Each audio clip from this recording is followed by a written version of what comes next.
नमस्कार मित्रों, आज आपके सामने टाबर टोली के सौजन्य से प्रतिनिधि बाल कविताओं का वाचन इसकी दूसरी कड़ी में ये कार्यक्रम प्रस्तुत करने जा रहा हूँ। आप सबका सहयोग और आप सबकी दुआएं और आप सबका प्यार चाहिए। अब इसमें मुझे लग रहा है अभी मैं जस्ट बोल रहा हूँ तो वो मेरी बात आप तक पहुँच रही है। अभी 1-2 लाइक आए थे सामने। विशंकर धाकड़ का सबसे पहले इसमें आया है हमारे धर्मपुत्र इंदौर से। तो मैं ये सोच रहा हूँ कि पिछली बार पहली कड़ी में ऋषि शर्मा भी आ गए हैं, तो पहली कड़ी में थोड़ा ओचपोच सा हो गया था, काफ़ी लोगों को उसमें शामिल किया, तो फिर कार्यक्रम का इतना मज़ा नहीं आया। कई मित्रों का सुझाव आया, हमारे मित्र और बड़े भाई साहब बुलाकी शर्मा जी बीकानेर से, उन्होंने भी सुझाव दिया कि इतनी है ना, इतने भीड़ मत लो, आप 5-4 लोगों को रखो, 5 बहुत है। मैंने कहा बात ठीक है, और 5 होंगे तो 5-5 करते करते सभी की बारी आ जाएगी। और एक मैंने ये सोचा है भी कोई कार्यक्रम में अगर जिम्मेदारी से देता हूँ, ईमान सिंह जी राठौर, सुखदेव राव, ये रूड़ो राजस्थान से सुखदेव जी आ गए हैं, डॉक्टर साहब का और मान सिंह जी का बहुत बहुत धन्यवाद और आभार। तो मैं ये कहना चाह रहा था भी 5 लोगों के बारे में दें और धीरे धीरे फिर 5 लोगों के बारे में देते रहें। एक बात और मैं कहना चाहूँगा कि हर सप्ताह मेरी पार नहीं पड़ेगी, क्योंकि बहुत जिम्मेदारी का काम है। ये कोई हंसी मजाक या खाना पूर्ति नहीं है। मुझे रात को जो ढंग से नींद भी नहीं आई भी सुबह कार्यक्रम किस तरह का होगा, किस तरह व्यवस्थित करूं, कैसे करूं, कोई कमी ना रह जाए किसी के किताबों के नाम में, किसी के पुरस्कार में, किसी की रचनाओं में। क्योंकि रचनाएं हम देखते हैं तो बहुत लोग लिख रहे हैं, बाल साहित्य लिख रहे हैं, लेकिन बच्चों के अनुरूप लयबद्ध सरल शब्दों में लिखना बहुत मुश्किल काम है। फिर ये दिक्कत आई भी, अब मैं 5 किन किन लोगों को लूँ। फिर मैंने 4 का चयन कर लिया, मैंने कहा 5वां मैं देखता हूँ। फिर मैंने जो 4 का जो चयन किया था, देवेंद्र कुमार जी नई दिल्ली से, और सूर्य कुमार पांडे जी लखनऊ से, दीविक रमेश जी नोएडा से, और प्रभुदयाल जी श्रीवास्तव छिंदवाड़ा से, मध्य प्रदेश से। तो इन 4 का चयन मैंने किया। मैंने कहा ये दिग्गज राइटर हैं, इनका चयन करें। 5वां मैंने कहा किसको लें। फिर मैंने देवेंद्र जी को फ़ोन किया, कुछ बातें की, पूछा आपको कौन कौन से नाम मिले हैं, किताबों के बारे में उन्होंने बताया। तो एक खास बात उन्होंने कही भी, 5वां नाम मैं बताता हूँ आपको। मैंने कहा भाई साहब तुम कोई नाम बताओ एक और। बोला 5वां नाम मैं बताता हूँ। मैंने कहा बिल्कुल बिल्कुल बताओ आप तो इतने लोगों से मिलते जुलते रहते हो और बड़ी जगह बैठे हो, आप बताओ। तो उन्होंने कहा श्री दीनदयाल शर्मा। अरे मैंने कहा भाई साहब मेरा नहीं, कहने नहीं आपका देना है और जरूर देना है, ऐसा मत कीजिए भी आप नहीं देंगे। तो मैंने कहा चलो आपका सुझाव सिर माथे, बिल्कुल मैं देता हूँ। अब ये चक्कर पड़ा, मैंने कहा भी पहले किसका दें। तो देवेंद्र जी कहने लगे पहले घर से शुरू कीजिए, आप खुद से शुरू करो आप। मैंने कहा नहीं चलो मैं देखता हूँ। फिर मैं रात भर यही सोचता रहा भी मैं किस तरह से दूं, पहले किसका दूं, हिंदी वर्णमाला क्रम के हिसाब से दूं या अंग्रेजी वर्णमाला क्रम के हिसाब से दूं। यूं करते करते मेरे एक दिमाग में आया, मैंने एक किताब तैयार की थी, प्रेरणाप्रद बाल पहेलियां। उसमें मैंने जो 55 लोगों को लिया था, उसमें मैंने उनके डेट ऑफ बर्थ यानी जन्म तिथि के हिसाब से अनुक्रम दिया था। और मैं समझता हूँ कि यहाँ भी जन्म तिथि के क्रम से मैं यहाँ प्रस्तुत करूँ तो किसी रचनाकार को, किसी साथी को और किसी और दूसरे जो सुनने वाले साथी हैं उनको भी कोई गलत नहीं लगेगा।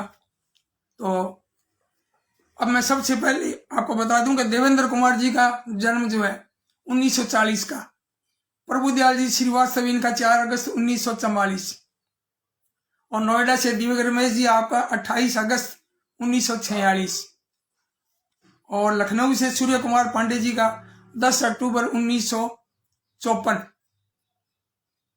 और हनुमानगढ़ से मेरा 15 जुलाई 1956। तो ये क्रम इसी जन्म तिथि के हिसाब से मैंने ये क्रम रखा है।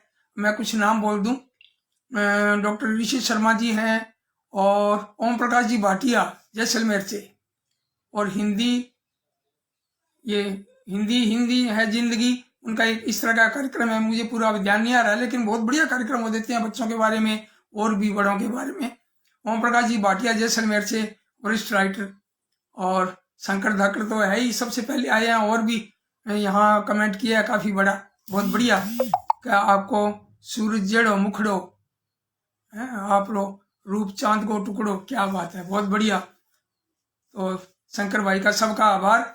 तो मैं समझता हूँ कि अब कार्यक्रम शुरू हुए कुछ समय हो गया है, तो अब मैं सबसे पहले मैं समझता हूँ कि पहले जो 5 जो मैंने राइटर लिए हैं, जिनकी मैं 5 राइटर्स की जो कविताएं, बाल कविताएं मैं आपको सुनाना चाहूंगा, उनमें सबसे पहले इनका परिचय भी दूं।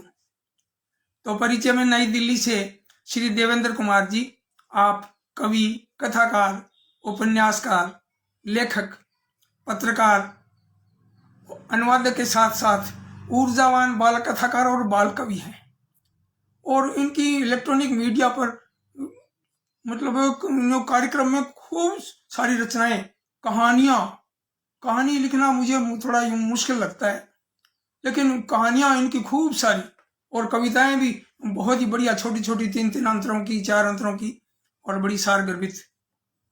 तो आपकी ये जो किताबें हैं वो बाल साहित्य में है। पेड़ नहीं कट रहे हैं, हीरों के व्यापारी, नानी माँ का महल, चिड़िया और चिमनी, घर से दूर, फूल जैसी लड़की, नीलकांड, एक छोटी बांसुरी, खिलौने, अधूरा सिंहासन, 7 बाल उपन्यास, अमर विश्व साहित्य 2 खंडों में, और ये रमेश तेलंग जी के साथ। अब कथा संग्रह में इनका देखिए, लक्षद्वीप की समुद्री कथाएं, बड़े बोल का सिर नीचा, पिता लौट आओ, कबूतरों वाली हवेली, दत्त जादूगर, चादर बोली, मैं सच बोलूंगा, नाक के बदले नाक, कठपुतली के खेल, बांस में बारूद, एक और खजाना, चील वाले बाबा, 51 बाल कहानियां, मेरी प्रिय बाल कथाएं, बच्चों की 11 कहानियां, यूरोप की सर्वश्रेष्ठ लोक कथाएं, एशिया की सर्वश्रेष्ठ लोक कथाएं, शेक्सपियर की नाट्य कथाएं, कॉमनवेल्थ देशों की लोक कथाएं, देश की रोचक कथाएं, यूनान की प्राचीन लोक कथाएं, और रोमांचक जासूसी कहानियां, 31 बाल कहानियां, मेरी प्रतिनिधि बाल कहानियां। कविता संग्रह में देखिए आप, हिंदी के नए बाल गीत 51 बाल गीत, 101 बाल गीत, मेरे प्रिय बाल गीत, यह हंसने का स्कूल, 125 बाल गीत, और हंसकर मिले किताब, इसमें है 151 बाल गीत। यह किताब अभी आई है। अब मैं नाम पढ़ दूं, मधु आचार्य आशावादी जी, हमारे बीकानेर से, हमारे भाई साहब, आप बहुत ही बधाई दे रहे हैं, कह रहे हैं वाह वाह। और द्वारका प्रसाद जी नागपाल, मेरे साथी, आप भी बधाई दे रहे हैं। और सरोज व्यास, हमारी छोटी बहना, लक्ष्मण भाटी भारतीय है, और जय सिंह जी आशावत बूंदी से, और अश्विनी सिहाग, हमारे प्रिय शिष्य, ये शायद कोटा में है अभी, और जय सिंह जी आशावत बूंदी में। मैं कईयों के नाम पढ़ने से अगर रह जाए तो क्षमा करें, फिर आएगा तो फिर पढ़ूंगा, क्योंकि ये पढ़ना भी जरूरी है और आपका साथ भी जरूरी है, बहुत जरूरी है ये। अब मैं इनके परिचय में आगे बताऊं, इन्होंने अनुवाद भी काफी किया है, और विशेष में एक बात बताना चाहूंगा कि विश्व साहित्य की 300 पुस्तकों का सार संक्षेप आपने किया है, और नंदन पत्रिका जो है बहुत ही प्रसिद्ध पत्रिका रही है बच्चों की, और इसका 27 वर्षों तक आपने संपादन किया है, और अब भी खूब लिख रहे हैं। बड़े ऊर्जावान, बहुत ही बढ़िया साहित्यकार और बहुत बढ़िया इंसान। अब मैं आपको इनकी कुछ कविताएं आपसे रूबरू करता हूं, और निश्चित रूप से आपको पसंद आएगी। हाँ, दिव्य रमेश जी भाई साहब पधारे हैं, बहुत बहुत धन्यवाद, बड़े भाई साहब का आशीर्वाद मिलता रहे। ये देखो प्रोग्राम किस तरह का रहता है, लेकिन आप सब आएंगे, हौसला बढ़ाएंगे, तो मैं ये निरंतर ये जारी रखूंगा। इस तरह का कार्यक्रम, सभी साहित्यकारों की रचनाएं अपने ढंग से मैं प्रस्तुत करना चाहूँगा। सबसे पहले जो मैंने बताया था आयु के हिसाब से वरिष्ठ बाल साहित्यकार देवेंद्र कुमार जी के बाल गीत मैं आपके सामने प्रस्तुत कर रहा हूँ। या आप कुसुम अग्रवाल जी आए हैं। कुसुम अग्रवाल जी नमस्कार आपको भी बहुत बहुत नमस्कार। अब मैं शुरू करता हूँ नए साल से। अभी नया साल का आज 27वां दिन है और कुछ इस तरह की कविताएं मैंने चयन की है और मैं समझता हूँ 5-7 कविताएं दें, ज्यादा लंबा नहीं करें प्रोग्राम, फिर भी हो जाएगा लंबा मुझे लग रहा है। अब इनकी कविता देखिए, नया साल है, देवेंद्र कुमार जी की कविता कहें या बाल गीत। नए साल में वह सब होगा, नए साल में वह सब होगा, नहीं हुआ जो गए साल में। नए साल में वह सब होगा, नहीं हुआ जो गए साल में। भूखे पेट न कोई सोए, दुख से कोई आंख न रोए। डॉक्टर कृष्णा कुमारी जी कोटा से, जिन्होंने हमारे बाल साहित्य पर PhD किया है। सुशील M व्यास जी आप पधारे हैं, बहुत बहुत बधाई और धन्यवाद। और विनोद चौहान जी, ये प्रसून जी आए हैं, विनोद चौहान जी, बहुत ही अच्छा लग रहा है मुझे। मैं ये अपना ये बाल गीत शुरू करता हूँ फिर से कि नया साल में वह सब होगा, नए साल में वह सब होगा, नहीं हुआ जो गए साल में। और भूखे पेट न कोई सोए, दुख से कोई आंख न रोए। सर्दी में न कोई बेघर, नए साल में, सर्दी में न कोई बेघर, नए साल में। और बाढ़ या सूखा या बीमारी, बाढ़ या सूखा या बीमारी, कैसी भी हो, कैसी भी कोई लाचारी, नहीं किसी से कैसा भी डर, नए साल में। आओ मिलकर कर लें पूरे जो भी सपने रहे अधूरे, आओ मिलकर कर लें पूरे जो भी सपने रहे अधूरे। रहे अंधेरा ना कोई घर, नए साल में। वास्तव में इस बाल गीत में मानवीय संवेदना को बहुत ही सुंदर ढंग से प्रस्तुत किया है और आपको भी यह पसंद आ रहा है। मीनाक्षी जी पारीख आप कह रही हैं कि बहुत सुंदर बाल गीत है। और दूसरा जो मैं सुना रहा हूँ आपका, इनका शीर्षक है पंख लगाएं, पंख लगाएं। इसमें बच्चों को सुसंस्कार देती और मानवीय पक्ष को संबलता प्रदान करती एक सशक्त बाल कविता या बाल गीत आपके समक्ष में प्रस्तुत कर रहा हूं। इसका शीर्षक है पंख लगाएं और इसके रचनाकार हैं देवेंद्र कुमार जी, नई दिल्ली से।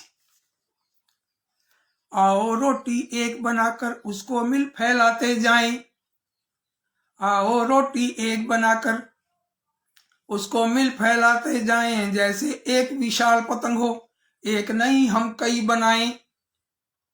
आओ रोटी एक बनाकर उसको मिल फैलाते जाएं। जैसे एक विशाल पतंग हो, एक नहीं हम कई बनाएं। और पंख लगाकर आसमान में, पंख लगाकर आसमान में, चाहे जहां कहीं ले जाएं। पंख लगाकर आसमान में, चाहे जहां कहीं ले जाएं। डोरी इनकी रखे हाथ में, आओ रोटी पतंग उड़ाएं।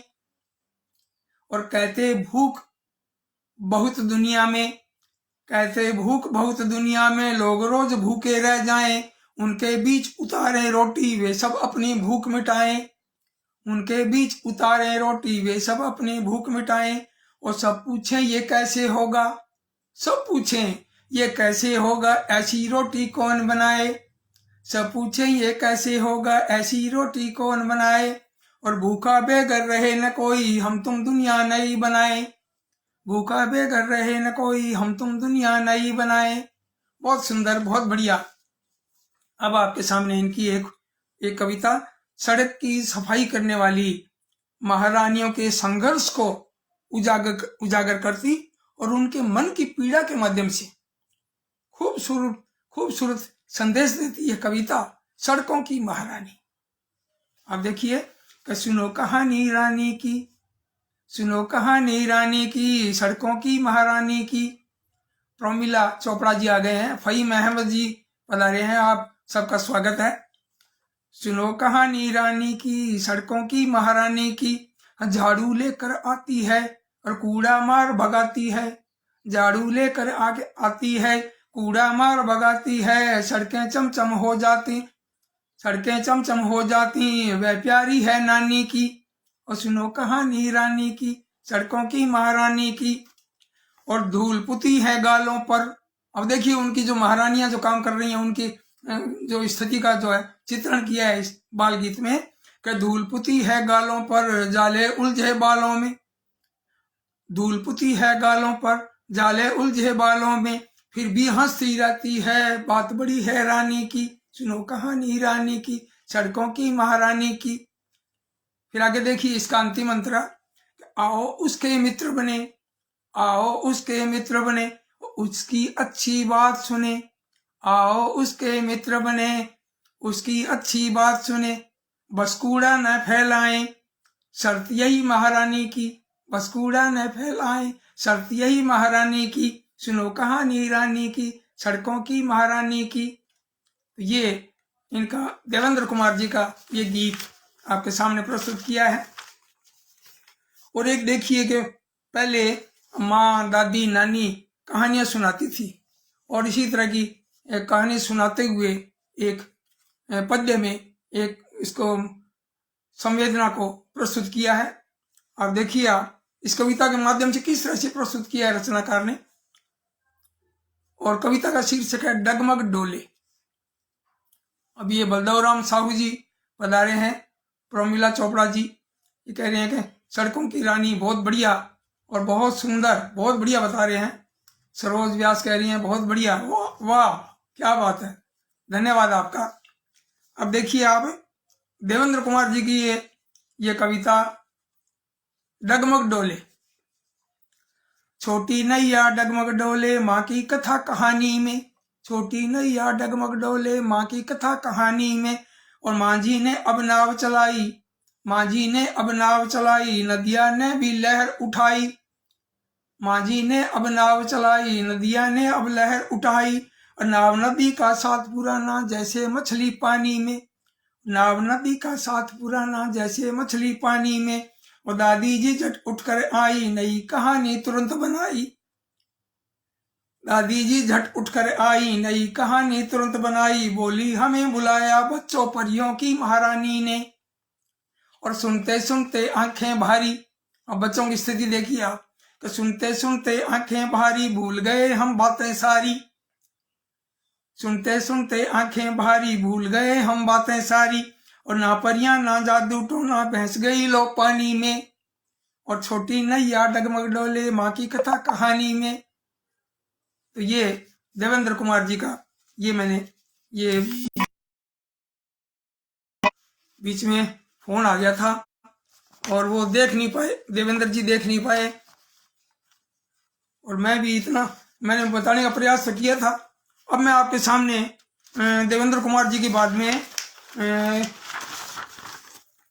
शुरू कर रहा हूँ। प्रभु दयाल जी श्रीवास्तव छिंदवाड़ा से, आपका जन्म जो है छिंदवाड़ा मध्य प्रदेश में 10 अक्टूबर 1954 को आपका जन्म हुआ। ये 10 अक्टूबर 1954 का, तो इनका सूर्य कुमार जी का बोल दिया मैंने। ये देखो ये बीच में फोन आने का और थोड़ा होचपोच होने की ये स्थिति हो गई। छिंदवाड़ा मध्य प्रदेश से प्रभु दयाल जी श्रीवास्तव जिनका जन्म 4 अगस्त 1944, क्षमा करें पहले मैंने सूर्य कुमार जी का पढ़ दिया था। तो प्रभु दयाल जी श्रीवास्तव का 4 अगस्त 1944 इनका जन्म छिंदवाड़ा मध्य प्रदेश, और आप बाल साहित्य और व्यंग लेखन में सर्जनरत हैं। और आपकी 3 किताबें आई हैं, बचपन गीत सुनाता चल और बचपन छल के छल छल छल, ये 2 तो बच्चों के गीत हैं, और एक है दूसरी लाइन व्यंग संग्रह। और आपको खूब सारे इनाम मिले हैं, भारतीय रत्न, भारतीय भूषण सम्मान, लाइफ अचीवमेंट अवार्ड, हिंदी सेवी सम्मान, व्यंग वैभव सम्मान, ये छिंदवाड़ा से मिले हैं। और बैंकॉक में आपको साहित्य को लेकर सम्मान से नवाजा गया। आपकी अनेक रचनाएं जिनमें कविता कहानियां कई राज्यों के पाठ्यक्रम में भी पढ़ाई जा रही हैं, और टापोटोली के आप सम्मानित सदस्य हैं। और आपकी बाल कविताएं समय समय पर अनेक पत्र पत्रिकाओं और टापोटोली में प्रकाशित होती रहती हैं। अब आपके सामने मैं प्रभु दयाल जी श्रीवास्तव की कविताएं आपके सामने प्रस्तुत कर रहा हूं। सबसे पहले है सूरज भैया। अब आप देखिए कि सोए हुए लोगों को जगाने का एक प्रयास है अम्मा जी के माध्यम से। तो अम्मा जी सूरज से आह्वान करती है और किस तरह से ये गीत रचा गया है आप देखिए। अम्मा बोली सूरज भैया जल्दी से उठ जाओ, अम्मा बोली सूरज भैया जल्दी से उठ जाओ, और धरती के सब लोग सो रहे जाकर उन्हें उठाओ, धरती के सब लोग सो रहे जाकर उन्हें उठाओ, और मुर्गे थक कर हार गए हैं कब से चिल्ला चिल्ला, मुर्गे थक कर हार गए हैं कब से चिल्ला चिल्ला, और निकल घोंसलों से गोरैया मचा रही हल्ला, निकल घोंसलों से गोरैया मचा रही हल्ला, और तारों ने मुंह फेर लिया है तुम मुंह धोकर आओ, तारों ने मुंह फेर लिया है तुम मुंह धोकर आओ, और धरती के सब लोग सो रहे जाकर उन्हें उठाओ, पूरब के पर्वत की चाहत तुम्हें गोद में ले लें, पूरब के पर्वत की चाहत तुम्हें गोद में ले लें, और सागर की लहरों की इच्छा साथ तुम्हारे खेलें, सागर की लहरों की इच्छा साथ तुम्हारे खेलें, और शीतल पवन कर रहा कत्थक धूप गीत तुम गाओ, और धरती के सब लोग सो रहे जाकर उन्हें उठाओ, और सूरजमुखी कह रहा भैया अब जल्दी से आए, सूरजमुखी कह रहा भैया अब जल्दी से आए, और देख आपका सुंदर मुखड़ा हम भी तो खिल जाएं।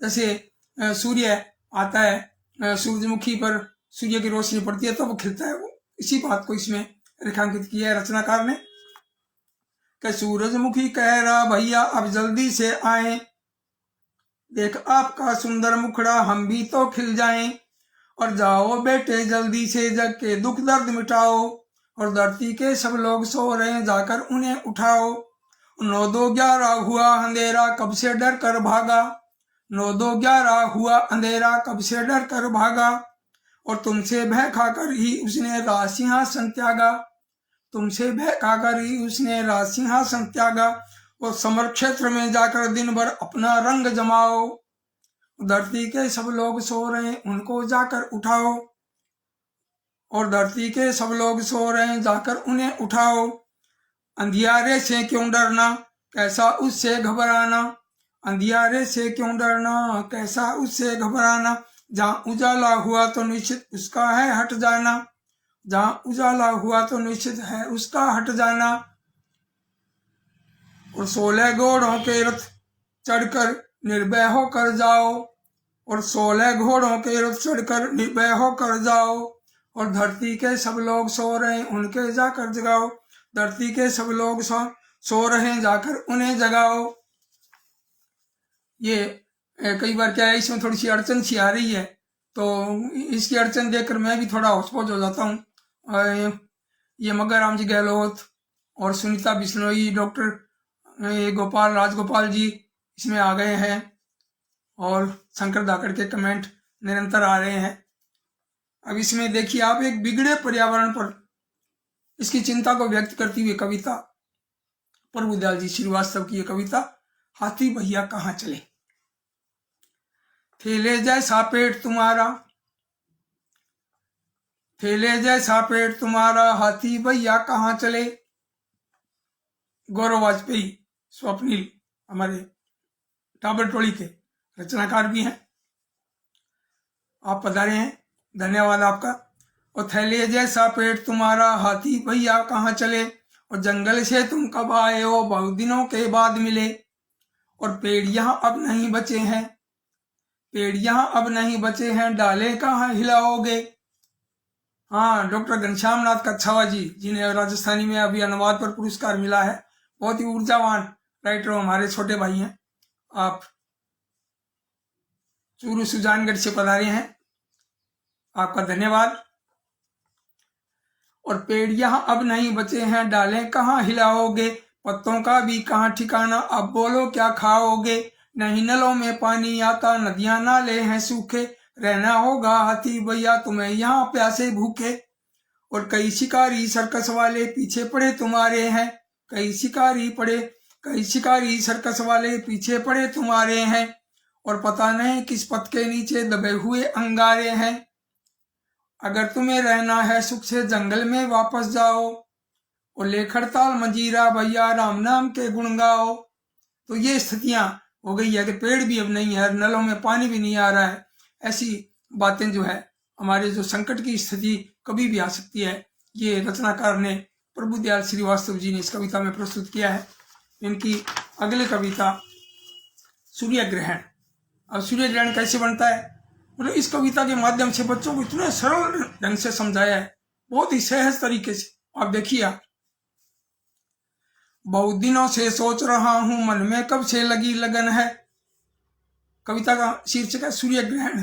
सूर्य ग्रहण। बहुत दिनों से सोच रहा हूं मन में कब से लगी लगन है, और आज बताओ हमें गुरुजी कैसे होता सूर्य ग्रहण है। बोले गुरुवर प्यारे चेले तुम्हें पड़ेगा पता लगाना। बोले गुरुवर प्यारे चेले तुम्हें पड़ेगा पता लगाना। तुम्हें ढूंढना है सूरज के सभी ग्रहों का ठोर ठिकाना। ऊपर देखो नील गगन में, ऊपर देखो नील गगन में है सारे ग्रह दौड़ लगाते, बिना रुके सूरज के चक्कर और अविरल निस्दिन सदा लगाते। इसी नियम से बंधी धरा है सूरज के चक्कर करती है, अपने उपग्रह चंद्रदेव को साथ लिए घूमा करती है। चंद्रदेव भी धरती माँ के लगातार घेरे करते हैं। चंद्रदेव भी धरती माँ के लगातार घेरे करते हैं, और धरती अपने पथ पर चलती, धरती अपने पथ चलती है, वे भी साथ चला करते हैं। मैं बीच में नाम भी बोल दूं, डॉक्टर घनश्याम नाथ कच्छावा जी हैं, सूर्य प्रकाश जीनगर जी हैं, राम कुमार भांबू जी हैं, आप पधारे हैं, बहुत बहुत आभार आपका। चंद्रदेव भी धरती माँ के लगातार घेरे करते हैं, धरती अपने पथ चलती है, वे भी साथ चला करते हैं। इसी दौड़ में जब भी चंदा बीज धरा सूरज के आता, इसी दौड़ में जब भी चंदा बीज धरा सूरज के आता, चंदा की छाया से सूरज हमको ढका हुआ दिख पाता। इसी दौड़ में जब भी चंदा बीज धरा सूरज के आता, और चंदा की छाया से सूरज हमको ढका हुआ दिख पाता। और सूरज पर चंदा की छाया ही कहलाती सूर्य ग्रहण है। सूरज पर चंदा की छाया ही कहलाती सूर्य ग्रहण है। जरा ठीक से समझोगे तो इसे जानना नहीं कठिन है, और जरा ठीक से समझोगे तो इसे जानना नहीं कठिन है। वाह साहब, क्या बात है। प्रभु दयाल जी ने बहुत ही बढ़िया ये लिखा है, बहुत सुंदर। अब आपके सामने, क्योंकि ये दो रचनाकार हो गए हैं और समय हो गया लगभग आधा घंटा, और अब समय बचा है अब लगभग 30 मिनट, और रचनाकार बचे हैं 3। मेरी कोई बात नहीं, मैं समझता हूँ कि मेरी रचना तो फिर आती रहेगी, एक आधी आ जाए तो भी कोई बात नहीं। अब मैं आपके सामने दिव्य रमेश जी, इनके बारे में आपको बताता हूँ। इनका जीवन परिचय संक्षिप्त में है। आपका जन्म 28 अगस्त 1946 को गांव किराड़ी दिल्ली में, और आपकी प्रमुख कृतियां हैं कविता संग्रह है कवि के मन से, जब घुटती है सांस, सांस आदमी की, 50 कविताएं, वहां पानी नहीं है, माँ गांव में है, गेहूं घर आया है, खुली आंखों में आकाश, रास्ते के बीच, छोटा सा हस्तक्षेप, हल्दी चावल और अन्य कविताएं, बांचो लिखी इबारत, वह भी आदमी तो होता है, फूल तब भी खिला होता, और काव्य नाटक खंड खंड अग्नि, आलोचना शोध, नए कवियों के काव्य शिल्प सिद्धांत, संवाद भी विवाद भी, कविता के बीच से साक्षात त्रिलोचन, समझा परखा, some except of Korean and Indian literature, Hindi बाल साहित्य कुछ पढ़ाव, बाल साहित्य संस्मरण, यादें महकी जब साक्षात्कार सवालों से टकराते हुए, और इनके अनुवाद भी काफी हैं और संपादन भी इन्होंने खूब किया है। अब मैं बाल साहित्य के बारे में बताता हूँ कि 50 किताबें हैं इनकी, कविता कहानी नाटक संस्मरण, 50 किताबें बाल साहित्य की, खूब लिखते रहते हैं। अब इंटरनेट पर भी इनके 2-3 अकाउंट बने हुए हैं, फेसबुक पर बने हुए हैं, खूब उसमें रचनाएं डालते हैं, पत्र पत्रिकाओं में छपते रहते हैं, खूब बड़ी बड़ी छोटी सब तरह की रचनाएं, टाबर टोली में भी आपकी कविताएं छपती रहती हैं, मैं छापता हूँ। और आपकी 101 हिंदी जो बाल कविताएं हैं उसका मैंने राजस्थानी में अनुवाद किया था कई बार, टाबर टोली में वो राजस्थानी की बाल कविता मेरे द्वारा अनुदित, वो भी मैं इनकी कविता उसमें प्रकाशित करता हूँ। अब इनको प्रमुख जो पुरस्कार मिले हैं, साहित्य अकादमी पुरस्कार बाल साहित्य पर 2018 में गिरिजा कुमार माथुर स्मृति पुरस्कार 1997 में काव्य नाटक खंड खंड अग्नि पर। सोवियत लैंड नेहरू पुरस्कार 1984 रास्ता के बीच और खुली आंखों में आकाश पर। दिल्ली हिंदी अकादमी का साहित्यिक कृति पुरस्कार 1983 में खुली आंखों में आकाश पर। और दिल्ली हिंदी अकादमी का साहित्यकार सम्मान 2003-04, NCERT का राष्ट्रीय बाल साहित्य पुरस्कार 1989 हंसे जानवर हो पर। और दिल्ली हिंदी अकादमी का बाल साहित्य पुरस्कार 1987 में कबूतरों की रेल पर। भारतीय बाल कल्याण संस्थान कानपुर का सम्मान 1991। इस तरह से आपका खूब। और ये भारतीय स्तर का श्रीमती रतन शर्मा बाल साहित्य पुरस्कार 2009 में 101 बाल कविताओं पर।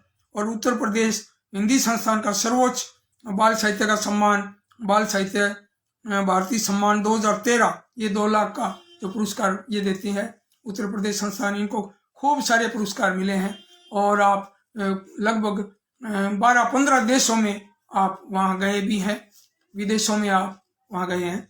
और आप 2011 में दिल्ली विश्वविद्यालय के मोतीलाल नेहरू महाविद्यालय के प्राचार्य पद से आप सेवानिवृत्त हुए हैं और अब स्वतंत्र आप लेखन करते हैं। और अब मैं आपकी जो रचनाएं हैं वो मैं सुनाना चाहूँगा। एक तो ये है कि बच्चों के मन में जो जिज्ञासा होती है, बच्चों के मन में कितने सवाल उठते हैं ये हम सोच भी नहीं सकते। हम तो क्या है कि ये और घर के कामों में लगे रहते हैं, इधर उधर चिंता में रहते हैं, लेकिन बच्चों का मन जो है वो कुछ और ही सोचता है। बच्चों के मन की जो उनकी जो जिज्ञासा है, उनके भीतर उठते सवाल, उस पर देखिए आप एक बहुत ही सरल सी बात को बहुत सुंदर ढंग से प्रस्तुत किया है दीपक रमेश जी ने। मैं पढ़ता दीदी भी पढ़ती। मुल्ला आदम अली भी आ गए हैं। डॉक्टर आदम अली जी ने पहली कड़ी का भी वो बनाया था, यूट्यूब बनाया था और मैं समझता हूँ इसका भी वो शायद बनाने की तैयारी में है। इनका धन्यवाद। सीमा जाडावत आप पधारी हैं और रोहिता शर्मा जी आप पधारे हैं। राम कुमार भंबू जी आप आए हैं। आपका सबका बहुत बहुत आभार। और मैं अब दीपक रमेश जी की ये बाल कविता पढ़ता हूँ। मैं पढ़ता दीदी भी पढ़ती। तो बाल मन की उथल पुथल पर ये एक सुंदर बाल कविता। कभी कभी मन में आता है क्यों माँ दीदी को ही कहती, कभी कभी मन में आता है क्यों माँ दीदी को ही कहती, साग बनाओ रोटी पो। कभी कभी मन में आता है क्यों माँ दीदी को ही कहती, कपड़े धो लो झाड़ू दे लो। कभी कभी मन में आता है क्यों माँ दीदी को ही कहती, कपड़े धो लो झाड़ू दे लो। कभी कभी मन में आता है क्या मैं सीख नहीं सकता हूँ, कभी कभी मन में आता है क्या मैं सीख नहीं सकता हूँ, साग बनाना रोटी पोना। और कभी कभी मन में आता है क्या मैं सीख नहीं सकता हूँ, कपड़े धोना और झाड़ू देना। मैं पढ़ता दीदी भी पढ़ती, वो भी पढ़ रही है, मैं भी पढ़ रहा हूँ। तो वो ये सोच रहा है अपने मन में कि मैं भी, मुझे भी सीखना चाहिए, करना चाहिए। मन जो है ना वो क्या क्या सोचता है कि मैं पढ़ता दीदी भी पढ़ती, क्यों माँ चाहती दीदी ही पर, माँ चाहती है भी दीदी करे ये काम। मैं पढ़ता दीदी भी पढ़ती, क्यों माँ चाहती दीदी ही पर, काम करे बस घर के सारे। कभी कभी मन में आता है थक जाती होगी ना दीदी, कभी कभी मन में आता है थक जाती होगी ना दीदी, क्यों ना काम करें हम मिलकर। बहुत बढ़िया संदेश दीपक रमेश जी ने भाई साहब ने दिया है, बहुत बढ़िया। राजपाल सांखी जी अब पधारे हैं, बहुत बहुत आभार आपका, धन्यवाद। अब इनका देखिए एक दूसरी कविता जो है, ग्रामीण जीवन की सरलता और सहजता को चिड़िया के माध्यम से गांव की महक को किस तरह से प्रस्तुत किया। देखिए आप, चिड़िया गांव दिखाना, बहुत ही अंदर तक छूती है ये कविता।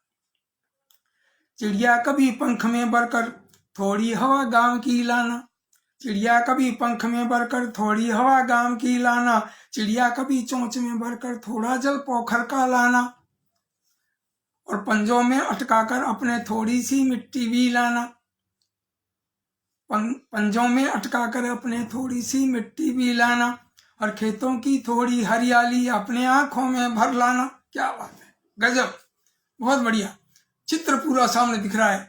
पंजों में अटकाकर अपने थोड़ी सी मिट्टी भी लाना, और खेतों की थोड़ी हरियाली अपनी आंखों में भर लाना, कुछ शैतानी अपने तन में बच्चों को भी तुम भर लाना, कुछ शैतानी अपने तन में बच्चों की भी तुम भर लाना, और बोली में भर खट्टी मिट्टी उनकी बोली तुम ले आना, और हमें शहर में प्यारी चिड़िया ऐसे थोड़ा गांव दिखाना, और जिसे पढ़ा है बस किताब में उसकी थोड़ी झलक दिखाना।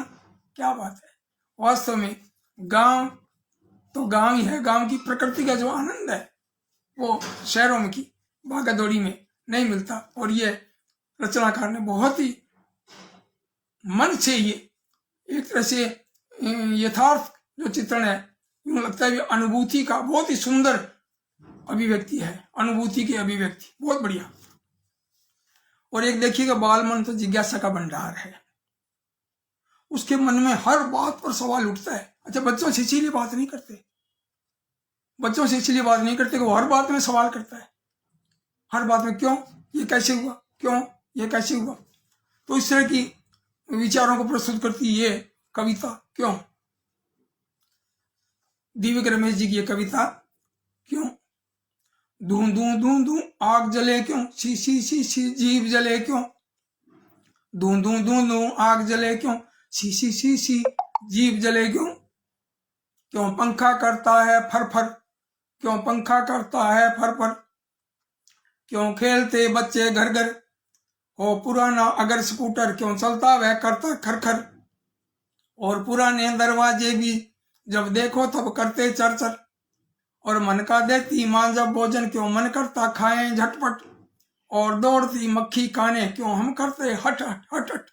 क्या बात है, बहुत सुंदर पूरा चित्र जो है इस कविता के माध्यम से प्रस्तुत किया है। और एक जो इनका ये कविता है जो समस्त जीव जगत को दोस्त बनाने की प्रेरणा देती है कविता।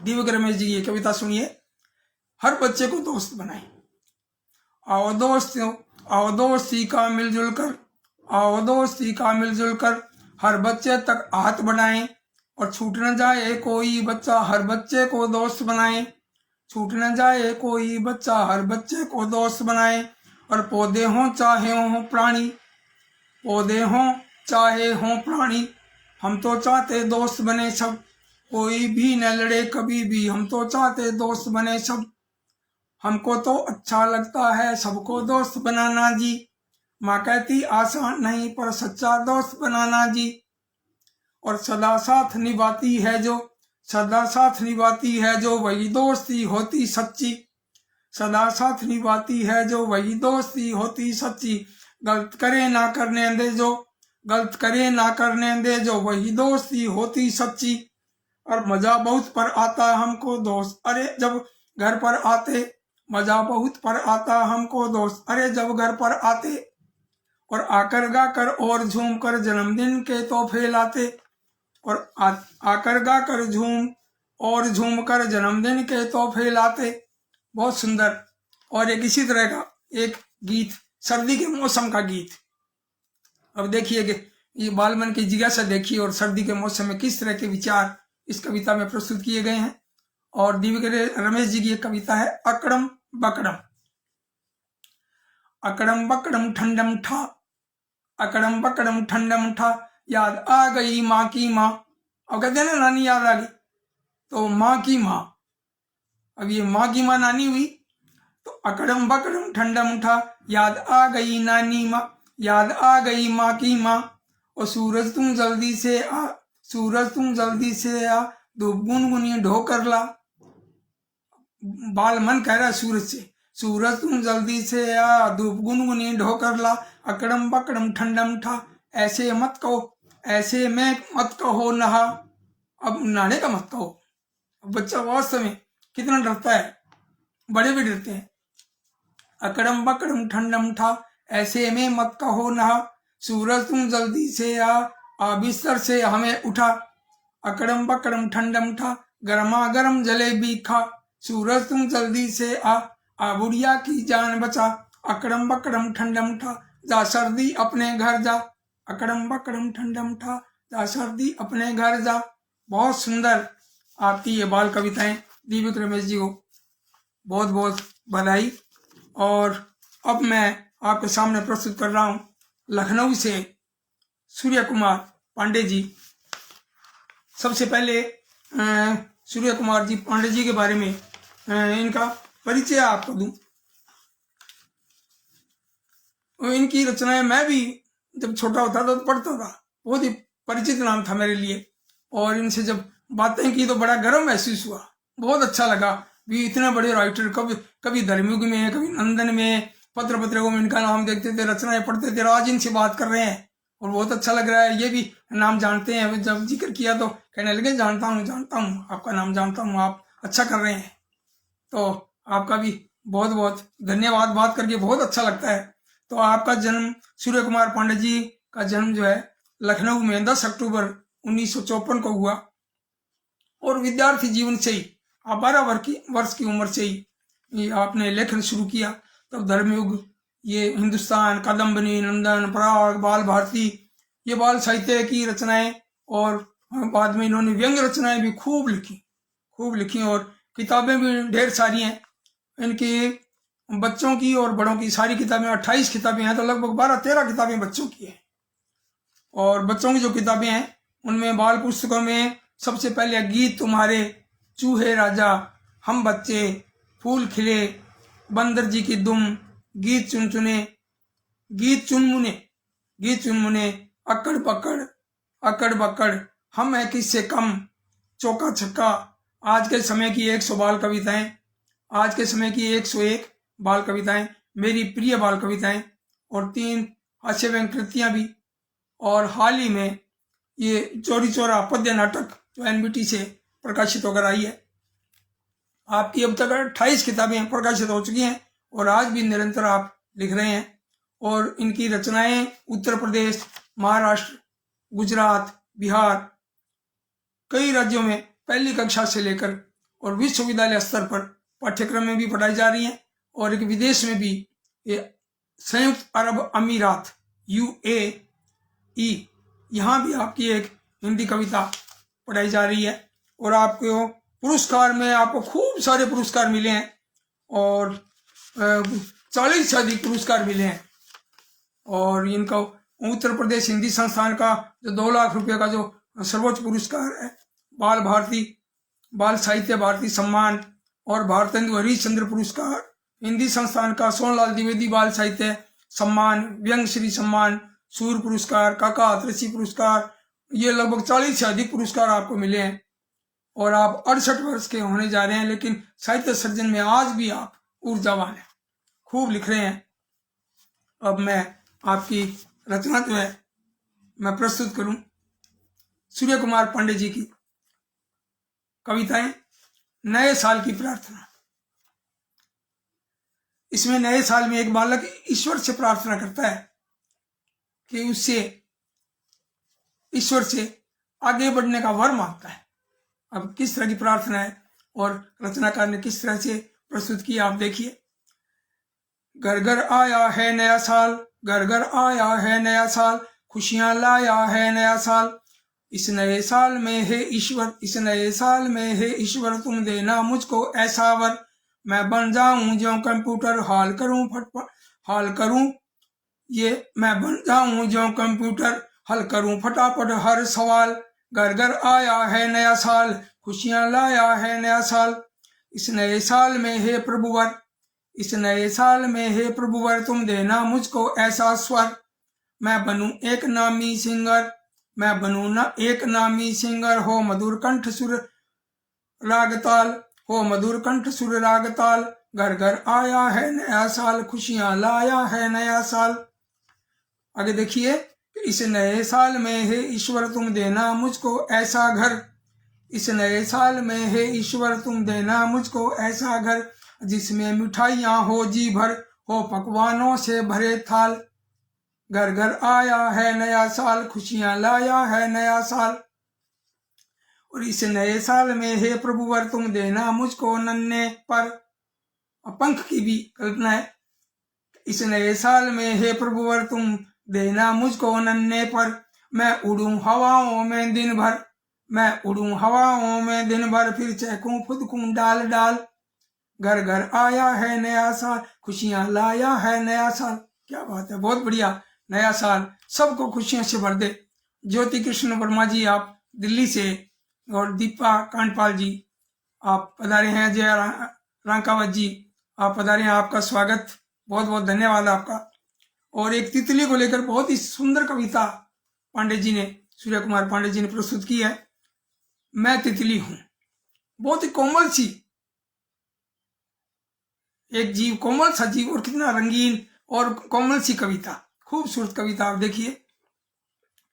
मैं उड़ी इधर, मैं उड़ी उधर, मैं उड़ी इधर, मैं उड़ी उधर, मैं तितली हूँ उड़ती दिन भर, मैं तितली हूँ उड़ती दिन भर, हर फूल मुझे रंगीन लगा, हर डाली मुझको प्यारी है, हर फूल मुझे रंगीन लगा, हर डाली मुझको प्यारी है, जब भी मैं यहाँ वहाँ उड़ती, जब भी मैं यहाँ वहाँ उड़ती, तब संग संग हंसती क्यारी है। मैं उड़ी कल्पना के नभ में अपने सतरंगे पंखों पर, मैं उड़ी कल्पना के नभ में अपने सतरंगे पंखों पर, मैं उड़ी इधर, मैं उड़ी उधर, मैं तितली हूँ उड़ती दिन भर।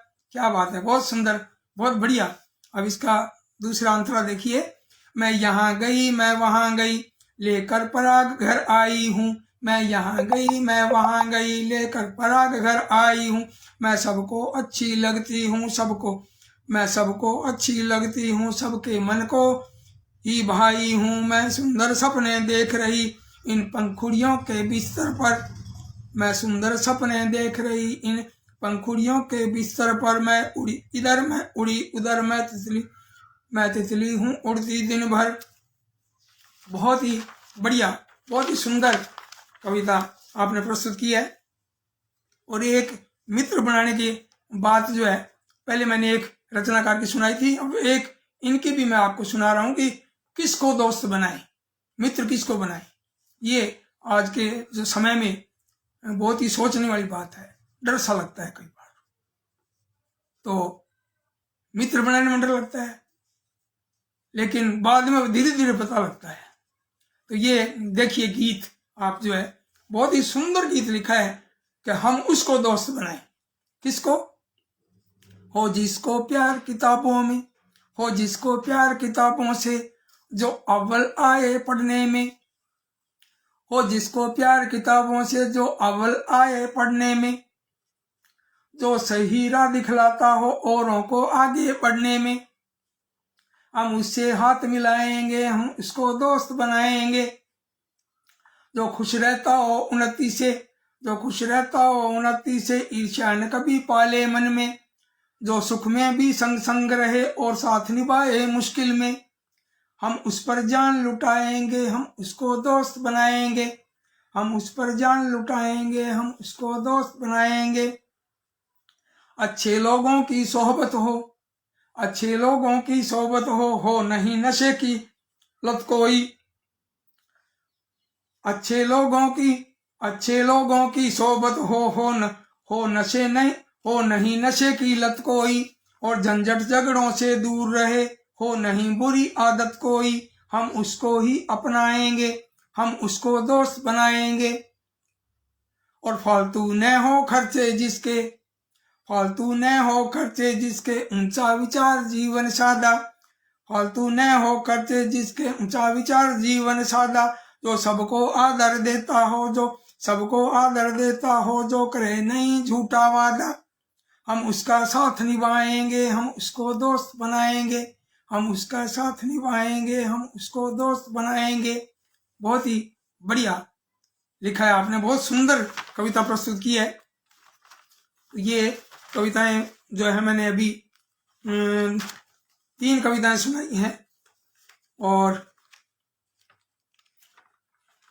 ये कविता गांधी जी आज के समय की, और ये देश के जो गिरते मूल्य हैं, उन मूल्यों से व्यथित मन, रचनाकार का मन व्यथित है, और गिरते मूल्यों को देखकर उनके मन में एक विचार आया कि गांधी जी अगर आज यहाँ होते तो कुछ हल करते, कुछ बात का कुछ निवारण करते।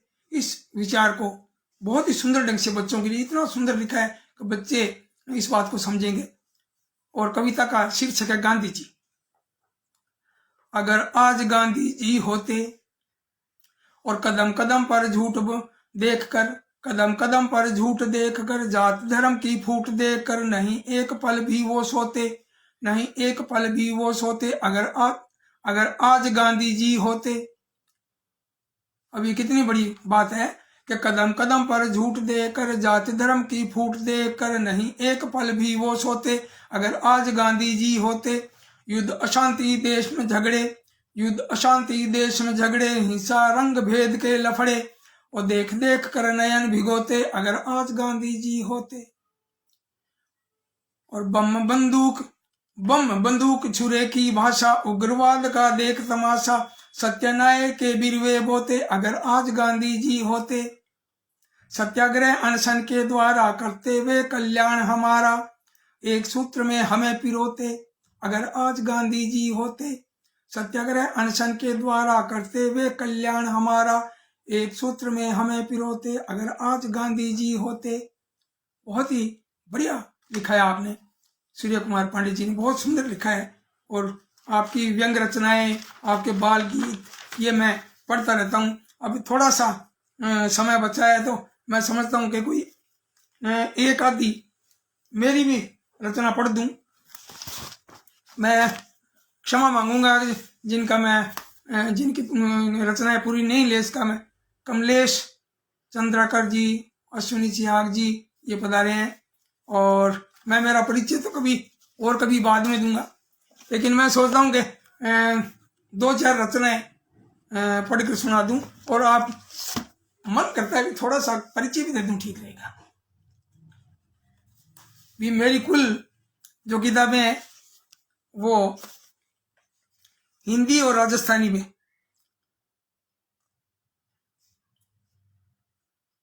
52 किताबें, 52 सप्ताह होते हैं साल में, और 52 किताबें प्रकाशित है, जिसमें 21 किताबें हिंदी में हैं बच्चों की, और 16 किताबें राजस्थानी में है बाल साहित्य की, और बाकी अन्य विधाओं में है। कोई नाटक है, हास्य व्यंग है, अन्य विधाओं में कविताएं भी है, प्रौढ़ कविताएं भी है।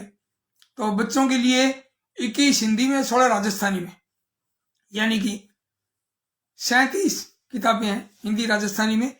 और आप सबकी दुआओं से खूब पुरस्कार मिले हैं। 1988 में राजस्थान साहित्य अकादमी उदयपुर का कहानियों पर, बाल कहानियों पर।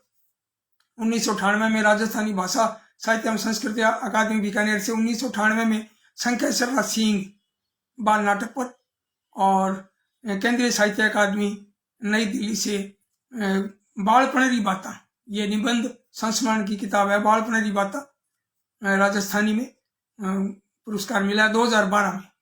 तो ये और भी खूब सारे पुरस्कार और सम्मान मिले हैं। लगभग अब तक 40 पुरस्कार और सम्मान मिले, मैंने आज गिने थे।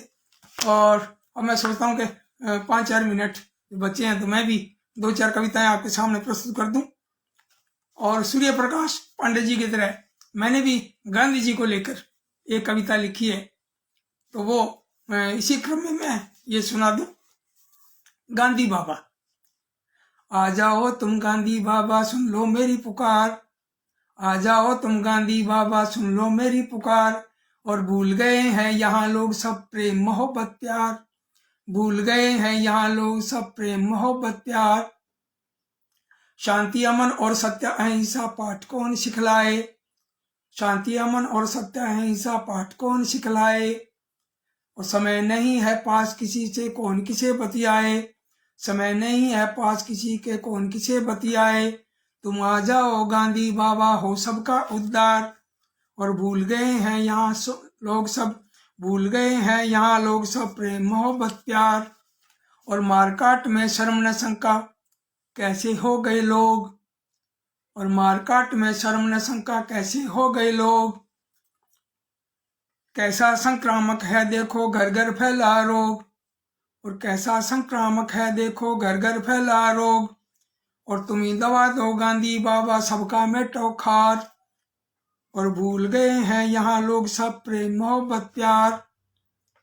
बंदर तीनों मौन तुम्हारे इन पर भी दो ध्यान, बंदर तीनों मौन तुम्हारे इन पर भी दो ध्यान, कहीं हो जाए कुछ भी तीनों कभी न देते कान, कहीं हो जाए कुछ भी तीनों कभी न देते कान।